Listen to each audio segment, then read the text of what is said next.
नमस्कार मित्रों, आप सभी का स्वागत है ब्लैक बोर्ड क्लासेस पर। दोस्तों, जैसा कि आप सभी को पता है कि ये विनर एजुकेशन एकेडमी का ही एक पार्ट है और यहाँ पर हमने सेपरेट इसलिए किया है क्योंकि यहाँ पर हमने केवल एमसीक्यू क्वेश्चंस को ही डिस्कशन करेंगे। विनर एजुकेशन एकेडमी पर हम टॉपिक डिस्कशन करते हैं, काफ़ी डिटेल से एनालिसिस करते हैं। यहाँ पर केवल हम उसके एमसीक्यूज करते हैं। तो राजस्थान इतिहास सीरीज़ के अंतर्गत आज के इस क्लास में 15 क्वेश्चन हम डिस्कस करने वाले हैं। उम्मीद करूँगा कि ये क्वेश्चन आपको पसंद आएंगे और आप इसे ज़्यादा से ज़्यादा शेयर करेंगे। तो देखिए, सबसे पहला प्रश्न की हम बात करते हैं। पहला प्रश्न क्या कह रहा है हमारा, ध्यान से देख लीजिए। नाहरगढ़ दुर्ग का पुराना नाम क्या है, ये आपको बताना है। ऑप्शन है सुदर्शनगढ़, आमेरगढ़, विजयगढ़ या फिर सवाईगढ़। दोस्तों, बात करते हैं नाहरगढ़, ये दुर्ग है कहाँ पर। यदि मैं इसकी बात करूँ तो ध्यान रखिएगा, ये दुर्ग लोकेटेड है कहाँ पर मित्रों, जयपुर में। जयपुर में 3 दुर्ग लोकेटेड है। एक है हमारा आमेर फोर्ट, जहाँ पर बहुत सारी मूवी की शूटिंग भी हो चुकी है और हाथी सफारी भी होती है। दूसरी हम बात करते हैं दोस्तों जयगढ़। कौन सा दुर्ग है जयपुर में, जयगढ़ दुर्ग है। और इसी जयगढ़ दुर्ग में दोस्तों एक तोप पड़ी हुई है जिसका नाम है जय बाण। और इस जय बाण को लेकर कॉम्पिटिटिव एग्जाम में बहुत से प्रश्न पूछे जा चुके हैं। ये एशिया की, ध्यान रखिएगा, एशिया की क्या है, सबसे बड़ी तोप है। ध्यान रखिएगा, ये प्रश्न कॉम्पिटिटिव एग्जाम में पूछा जा चुका है। मित्रों, हम बात करते हैं इसके राइट आंसर की। इसका राइट आंसर क्या होगा, सुदर्शनगढ़ जो है, ये ऑप्शन जो है वो इसका राइट आंसर होगा। नाहरगढ़ का पुराना नाम है। अगला प्रश्न देखिएगा, क्वेश्चन नंबर 2 क्या कह रहा है। यदि इसके विषय में बात करते हैं, निम्न में से वह किला जो जल दुर्ग की श्रेणी में आता है। सबसे पहले हम बात करते हैं दुर्गों के डिवाइडेशन की। तो देखिएगा, शुक्र नीति की बात करूं मैं मित्रों, कौन सी नीति, शुक्र नीति। इस शुक्र नीति के अंतर्गत यदि हम बात करें तो 9 प्रकार के दुर्ग का डिवाइडेशन किया गया, दुर्गों की 9 श्रेणियां रखी गई। वहीं हम बात करते हैं दोस्तों चाणक्य की। इसे किस नाम से जाना जाता है, तो ध्यान रखिएगा, इसे कौटिल्य के नाम से जाना जाता है। और इसने ग्रंथ लिखा दोस्तों कौन सा, अर्थशास्त्र। कौन सा ग्रंथ लिखा, अर्थशास्त्र। और इसी अर्थशास्त्र में दुर्गों की श्रेणियां बताई कितनी दोस्तों, 4 श्रेणियां प्रमुख बताई। उसमें से एक श्रेणी होती है जल दुर्ग। जल दुर्ग से तात्पर्य जिसके 3 ओर, जिसके कितनी ओर, मान लीजिए ये कोई फोर्ट है, इसके 3 ओर कम से कम जल हो तो उसे हम जल दुर्ग की श्रेणी में रखते हैं। ठीक है, सुरक्षा की दृष्टि से ये काफ़ी अच्छा दुर्ग माना जाता है। तो यहाँ हम बात करते हैं, आपके सामने ऑप्शन है सुवर्णगिरी, आमेर, सिवाना या फिर गागरों। कौन सा जल दुर्ग की श्रेणी में आता है मित्रों। राइट आंसर की जब बात करेंगे तो ध्यान रखिएगा, इसका राइट आंसर क्या होगा, गागरोन फोर्ट इसका राइट आंसर होने वाला है। क्यों, क्योंकि गागरोन जो फोर्ट है ये कहाँ पर है, सबसे पहले बात करते हैं दोस्तों, कौन से जिले में है, झालावाड़ में। ठीक है, ध्यान रखिएगा। और इसी गागरोन फोर्ट को जो है क्या कहा जाता है, यदि हम इसके विषय में बात करें तो ध्यान रखिएगा, इसी फोर्ट को कहा जाता है क्या, मुस्तफाबाद। इसी फोर्ट को कहा जाता है डोडगढ़। और इसी फोर्ट को कहा जाता है क्या, दुलरगढ़। ये विशेष तौर पर आप ध्यान रखिएगा, ये इसके उपनाम है। ये कौन कौन सी नदियों के संगम पर है, ये भी बहुत सी बार कॉम्पिटिटिव एग्जाम में पूछा जा चुका है। तो ये ध्यान रखिएगा दोस्तों, एक नदी है आहू और दूसरी नदी है दोस्तों काली सिंध।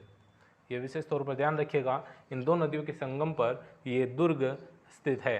ठीक है, चलिए क्वेश्चन नंबर 3 की बात करते हैं। राजस्थान की किस दुर्ग पर सबसे ज़्यादा आक्रमण हुए। ऑप्शन है तारागढ़, अजमेर, आमेर, चित्तौड़गढ़, कुंभलगढ़।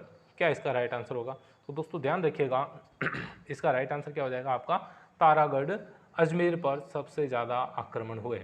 ठीक है, ये विशेष तौर पर आप ध्यान रखिएगा। एक तारागढ़ दुर्ग और स्थित है, वो कहाँ पर है दोस्तों, दूसरा तारागढ़ यदि आपसे पूछ लिया जाए तो ये कहाँ पर है दोस्तों, बूंदी में। कहाँ पर है, बूंदी में ये तारागढ़ स्थित है, विशेष तौर पर आप ध्यान रखिएगा। चलिए आगे बात करते हैं क्वेश्चन नंबर 4 की। 4 क्या कह रहा है, मुस्लिम महिलाओं द्वारा भी जौहर का अनुष्ठान किए जाने के ऐतिहासिक प्रमाण किस दुर्ग में मिलते हैं। ऑप्शन है आपके पास भटनेर का किला, रणथंभौर दुर्ग, सिवाना का किला या फिर गागरोन दुर्ग। तो दोस्तों ध्यान रखिएगा, सबसे पहले बात करते हैं ये भटनेर का दुर्ग है कहाँ पर। तो ध्यान रखिएगा दोस्तों, ये वर्तमान हनुमानगढ़ में पड़ता है। कहाँ पर पड़ता है, हनुमानगढ़ में, हनुमानगढ़ में ये दुर्ग स्थित है। रणथंभौर की बात करें दोस्तों, ये दुर्ग कहाँ पर है, यदि मैं इसकी बात करूँ तो ध्यान रखिएगा कहाँ पर, सवाई माधोपुर। ठीक है, ये ध्यान रखिएगा। सिवाना दुर्ग की जब बात करेंगे मित्रों, ये कहाँ पर पड़ता है, बाड़मेर में। कहाँ पर पड़ता है, बाड़मेर में। और वहीं हम बात करते हैं गागरोन दुर्ग की दोस्तों, ये कहाँ पर पड़ता है, झालावाड़ में। कहाँ पर पड़ता है, झालावाड़ में पड़ता है। लेक्चर को आप ध्यान से सुनिएगा, ये क्वेश्चंस काफ़ी इंपॉर्टेंट रहने वाले हैं। तो यहाँ देखिए, बात हम कर रहे हैं कि किस दुर्ग में हमें मुस्लिम महिलाओं के द्वारा जौहर का प्रमाण मिलता है। देखिए आपने बहुत सारी घटनाएं पढ़ी होगी और आपको ये भी पता होगा कि शाका किसे कहा जाता है। क्या है शाका किसे कहा जाता है, ये आपको पता होगा। शाका में मुख्यतः दो घटनाएं होती है, एक होता है हमारा क्या केसरिया, क्या होता है केसरिया, और दूसरी घटना जो होती है वो कौन सी होती है, जौहर। केसरिया किया जाता है मित्रों पुरुषों के द्वारा और जौहर किया जाता है स्त्रियों के द्वारा। जब हम मध्यकाल की बात करते हैं, जब राजपूत काल था, राजपूतों का काल था, उस समय जो है तलवारों के साथ लड़ाई की जाती थी और जो लड़ाई करता था उसे क्षत्रिय की संज्ञा दी जाती थी। मतलब मुख्यतया ये राजपूत ही हुआ करते थे और उनकी महिलाओं को क्षत्राणियाँ कहा जाता था और वो अपनी अस्मिता की रक्षा के लिए क्या किया करती थी, जौहर व्रत का पालन किया करती थी।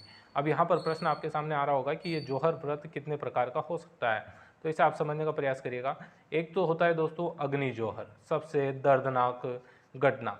दूसरा होता है जल जौहर, ठीक है। अब प्रश्न ये आ जाता है कि ये किसके द्वारा किया जाता है। सबसे पहले आमतौर पर हम बात करते हैं मित्रों, तो ध्यान रखिएगा ये किसके द्वारा किया जाता है, हिंदू जाति के द्वारा किया जाता है। तो प्रश्न क्या पूछा गया, मुस्लिम महिलाओं के द्वारा किया गया जौहर का प्रमाण राजस्थान में कहां पर मिलता है। एकमात्र ऐसा किला है जहां पर यह प्रमाण मिलता है और ऑप्शन हमारा ए राइट हो जाता है, भटनेर का किला। ठीक है, आगे बढ़ते हैं दोस्तों। क्वेश्चन नंबर 5 की बात करते हैं। ब्रह्मा का मंदिर कौन से जिले में स्थित है। ऑप्शन जयपुर, जोधपुर, अजमेर, कोटा। तो ब्रह्मा नगरी के रूप में किसे जाना जाता है, ब्रह्म नगरी के रूप में किसे जाना जाता है, कौन बताएगा। यदि हम इसकी बात करें, ब्रह्म नगरी के रूप में जाना जाता है दोस्तों पुष्कर को। किसे जाना जाता है, पुष्कर को जाना जाता है। इसी पुष्कर को कहा जाता है दोस्तों कोंकण तीर्थ,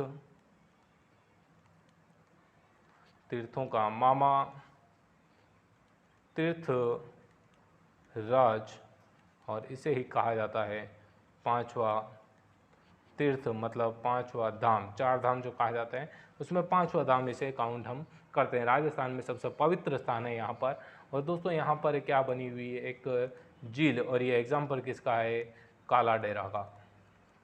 किस प्रकार की झील है, ज्योग्राफी की दृष्टि से हम बात करें, ज्वालामुखी से निर्मित ये झील है। इसी पुष्कर की बात करें दोस्तों, तो यहाँ पर बने हुए कितने घाट, 52 घाट। उसमें एक है जनाना घाट जो काफ़ी महत्वपूर्ण है, जनाना घाट।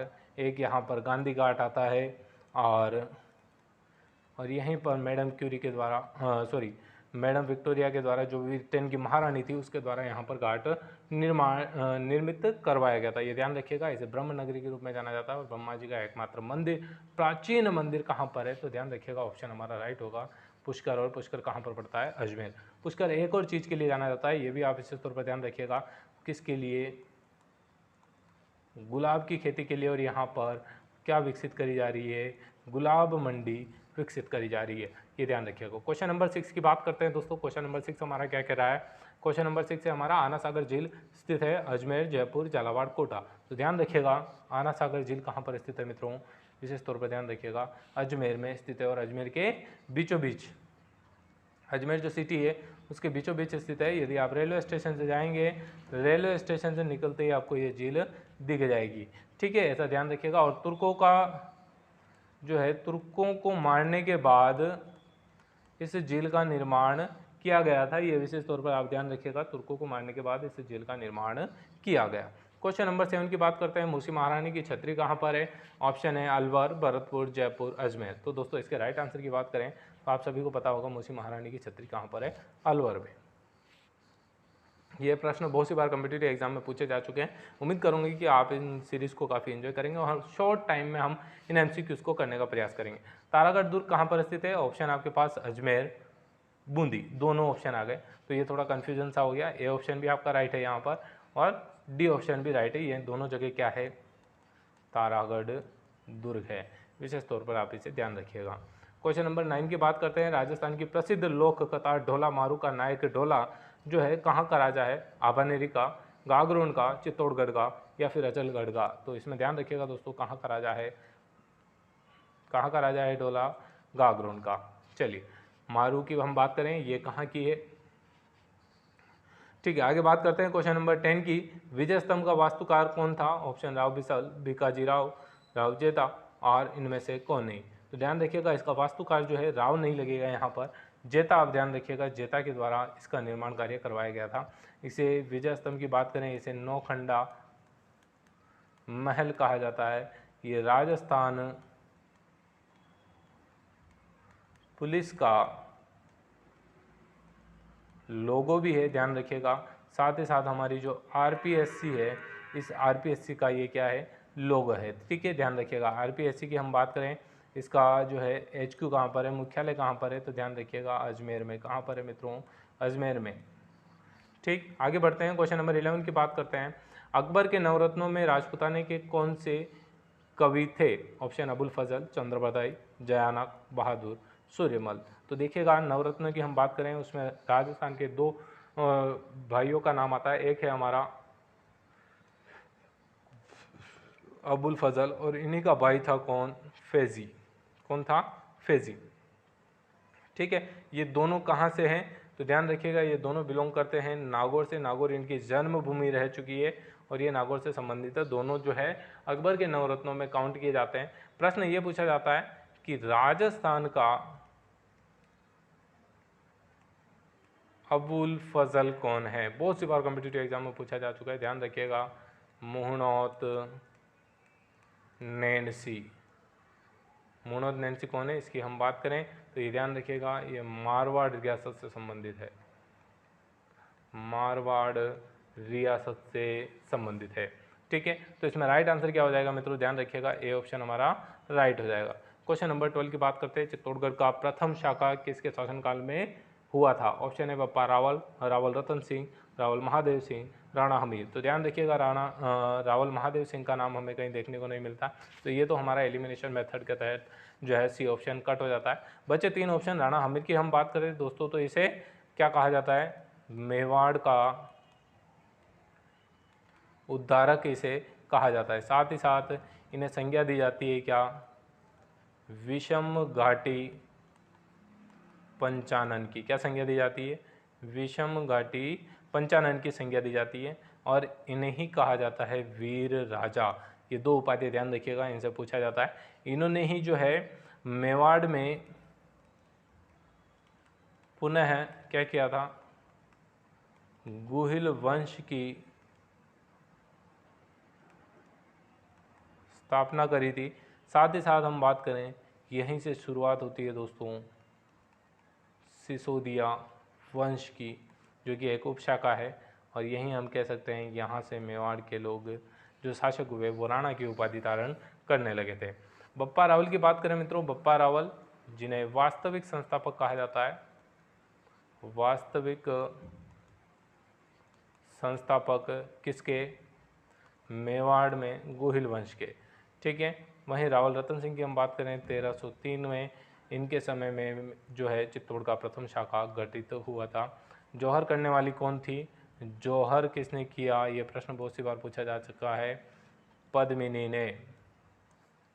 मूवी कौन सी बनी थी, पद्मावत, और ये विवाद का कारण रहा था, इसलिए प्रश्न पूछा जा सकता है कि इस मूवी के निर्माता कौन थे।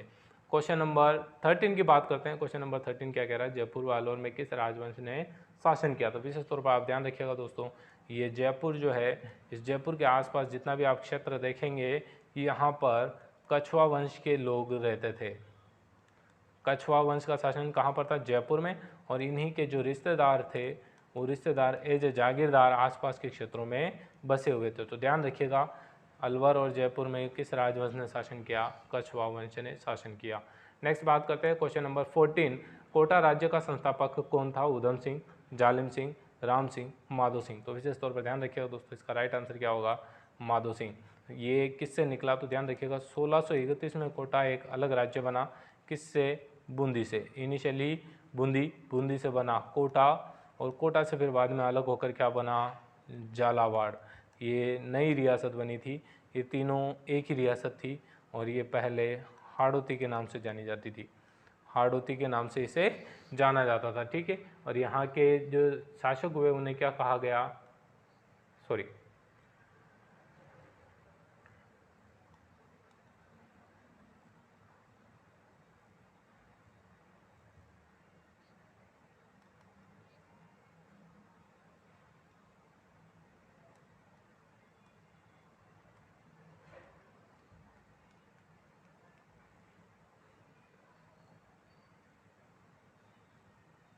अगले प्रश्न की तरफ बढ़ेंगे। Question number 15। क्वेश्चन नंबर 15 क्या कह रहा है, रणथंभौर के चौहान वंश का संस्थापक कौन। बहुत ही शानदार प्रश्न है। ऑप्शन है पृथ्वीराज सेकेंड, गोविंदराज, वलहन और वाघभट। तो दोस्तों राइट आंसर की जब बात करें तो ध्यान रखिएगा, इसमें राइट आंसर क्या होगा, हमारा बी ऑप्शन राइट होगा, गोविंदराज। बात करते हैं कौन था गोविंदराज, तो ध्यान रखिएगा 1191 और 92, इसमें 2 युद्ध हुए थे। कौन से हुए थे, तराइन का युद्ध, इसे हम संज्ञा देते हैं फर्स्ट एंड सेकंड। किस किस के बीच में हुआ, ध्यान रखिएगा, पृथ्वीराज चौहान थर्ड वर्सेस ये था मोहम्मद गोरी। कौन था, मोहम्मद गोरी था। इन दोनों के बीच में ये युद्ध हुआ। पहले युद्ध में कौन जीता था, पृथ्वीराज चौहान। कौन जीता था,